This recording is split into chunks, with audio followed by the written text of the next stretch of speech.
asalaamaaleykum wa rahmatullahi wa barakaatuhu.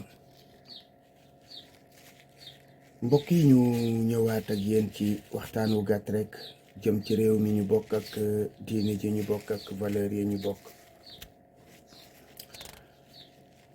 sunu waxtaan ak yéen tey ñu ngi koy jëmale particulièrement ci ndaw yi réew mi. ndaw ñi daanaka wax moom bu dikk ñoo ci war a ëpp cër ndax ñoom ñooy ëllëg. mag ña nga xam ni seen wàll xas na wéy daanaka wax ja mën na leen a bañ a baril njëriñ. ndaw yooyu nga xam ni mag ñi dañuy dem bàyyi leen fi. lii nga xam ni moo xew tey loola bu leen toppee ba ëllëg te fekk du la gën, ñoom itam seeni doom bu ñuy judd loolu lañ fay fekk. kon ñooñu ak yeewu dafa war ci ñoom, xam mbir buñ cay taxaw lan lañ ca war a taxawee. ay ndaw ci réew kenn du leen wax ne leen bu leen taxaw jàmmarloo képp koo xam ni kii fas na yéene tey la seen ëllëg. kooku kenn du ko wax ay ndaw, ndax mooy kon sant nga leen ñu wàccee seeni loxo. démb maa ngi def vidéo ay nit di la commenter naan la génn réew mi, ba may wax di misaal Gambie ay ree laa ci jublu. ku ne xam ne Gambie moom, waaye fàttewu leen ne xëy na tey de mën na am mu wàññi ko. daan nañu jële fii fraude Gambie gii dugal ko Sénégal. bërëb nag buñ fa jëlee fraude dugal ko ci beneen dëkk, mooy foofa la gën a yombe. wax ji moom ku am dégg dana xam li may wax lu mu doon. bu ñuy jëlee marchandise Mauritanie di ko diggal Sénégal, mooy Mauritanie fa la gën a yombe. lam fa gën a yombe loolu mooy ñoom kon ñu nga ci seen jàmm ci wet googu. il faut que je comprends vite, mais il faut expliquer longtemps. noonu la ko ivoirien di waxee. nit ñi léeg-léeg booy wax doo xam ak dégg fu ñu koy déggee. ndaw ñi ci réew mi kon da ngeen a war a xuppi seeni bët di xool événement yi ni ñuy toftaloo ngeen xam yéen fa seen njëriñ nekk. ña leen ëmbal njëriñ, ña leen ëmbal jàmm, ña nga xam ni ñoom tey jii coono bi ngeen di jànkoonteel def nañ ko muy seen soxla ñoom. waaye ña nga xam ni seeni intérêt bopp la ñuy lijjanti,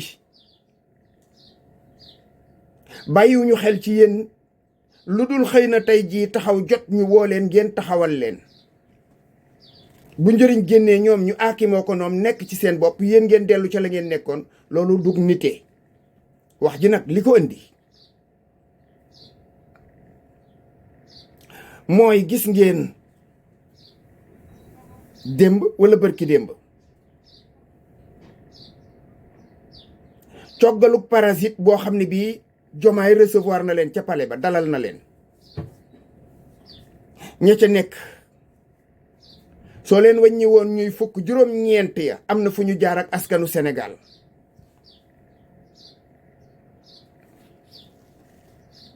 wane nañ seen bopp, wane nañ seenub taxawaay. te am na ci ñoo xam ni fekkoon Ablaye Wade fi la leen bàyyi woon. Ablaye Wade fi la leen bàyyi woon ñu nekk ci seen bopp rek ba Macky Sall dikk ñu rongalaasu randatu dem ba ca Macky Sall.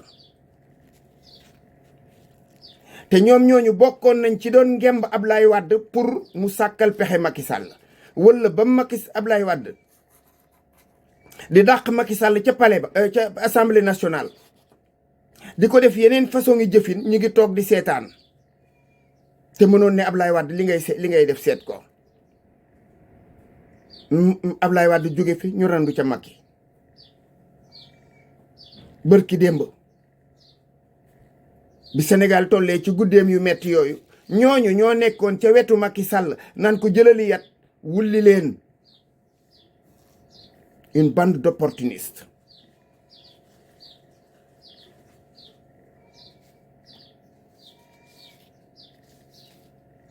Une bande d'opportunistes.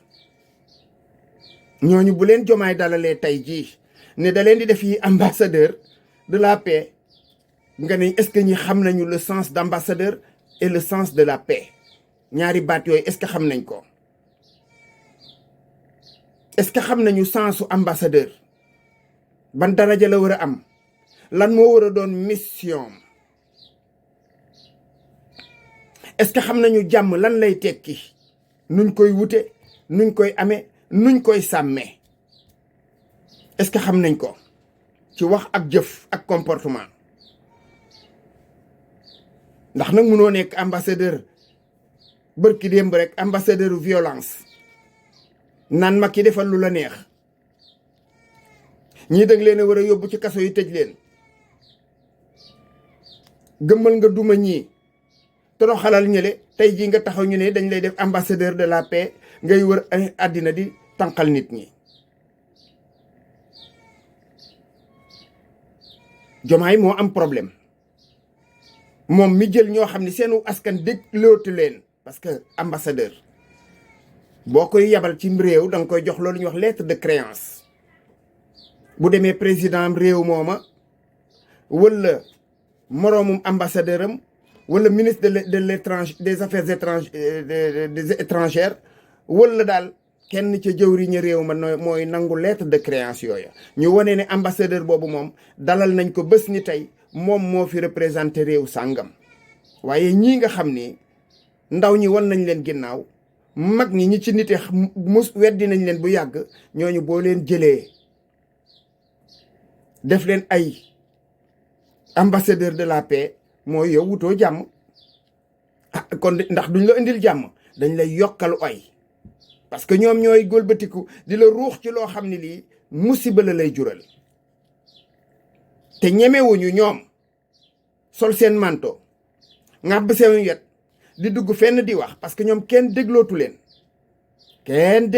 ñemewu ñoo dem fenn di wax fu ñu dem taxaw fa wax boo moytul ay yeta leen fay jëlee parce que ay parasites lañu ils sont nés parasites ils vont mourir parasites lu ñuy lijjanti seen bopp lañ cey lijjanti ba ñu waree wax waxuñu ñenn ñi ña ca des waxuñu lu baax bërki démb yàggul nag ñenn ñi pat lañu defoon noppi Diomaye nga gis ñooñu seenu taxawaay bërki démb soriwul kon yow dalal gi nga leen dalal ban sens la am lan nga ci jubloo su fekkee ne yokk sa mbooloo la yaa ngi toroxal sa bopp parce que ñooñu am nañu naroon a ñëw ci yow sax am nañu la naroon a jàppale bu ñu gisee ñooñu dañu téye seen tànk ndax am na ñoo xam ni dañu koy def atruku xubbaha min xayri buxdin wa zaaka li kasrati shurakaai fii iza waqaa zubaabu ala taami rafatu yaddi wa nafsi tashtahi assalaamu aleykum wa rahmatullahi wa barakatuh